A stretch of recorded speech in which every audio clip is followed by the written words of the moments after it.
गंजाम जिलार कोदला तहसिल सर्वपुरातन तहसिल 100 वर्ष तलर एही पुराना तहसिल को राजस्व उपखंडर मान्यता दाबी करुछंती अंचलवासी। यहाकु नै गठित होईछि कोदला स्वाभिमान सुरक्षा अभियान मंच। मंच पक्षरु एनै तहसिलर विभिन्न स्थान में जनसचेतनता कार्यक्रम जारी रहितबा बेले आज एने एक स्मारक पत्र महामहिम राष्ट्रपति द्रौपदी मुर्मू उद्देश्य प्रदान करा जायछि। कोदला स्थित बाबा दंडेश्वर मंदिर पीठरू एक शोभायात्रा बाहरी सहर परिक्रमा करने पर कोदला तहसिलदार कार्यालय में पहुंची एक पथप्रांत सभा अनुष्ठित होता।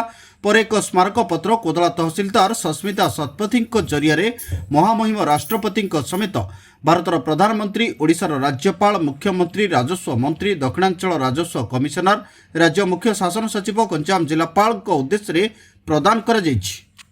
नमस्कार, मो अर्चना त्रिपाठी, कालीमेघी पंचायत सरपंच। निश्चित भाव में यही तहसिल हूँ 1926 मसीहा तहसिल। आज 2026 मसीह आम पहुँचीचे 100 वर्षर। तो यही तहसिल सर्वबृहत तहसिल थिला। एठू भाग भाग होइकी भाग भाग कर आम सरकार पाखे दाबी करुचु आमर एरिया को पुणी थे आमर उपखंड मान्यता दि जाऊ कोदला को, एवं आम अंचल समस्त लोक यह द्वारा निश्चित भाव में आर फायदा उठे पारे। अभय कुमार साहू, पूर्वतन वणिक संघ सभापति। कोदलार तहसिल बहुत पुराना तहसिल, 100 वर्ष आज पूर्ति। ये पूर्ति अवसर में कोदला उपखंड मान्यता यार न्याय्य दाबी निहाती हवा दरकार। कारण ये कोदला तहसिल एक विराट तहसिल थिला।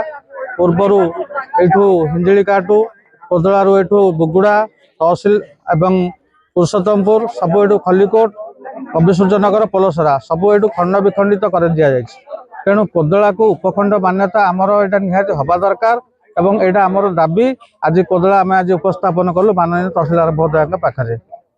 आगामी दिन में माननीय मुख्यमंत्री मोहन माझी महोदय को आम अनुरोध करुँ आमर 7 दफा विशिष्ट जो दाबी पत्र देलु। आज ये 7 दफा दाबी पत्र मुख्यमंत्री मोहन चरण माझी निकट में पहुँचब एवं यह निश्चित भाव में पूरण हम। आम यही प्रतिश्रुति आम पाइलु एवं यहाँ निश्चित हम बोली आम आशा भरोसा रखुचु सरकार।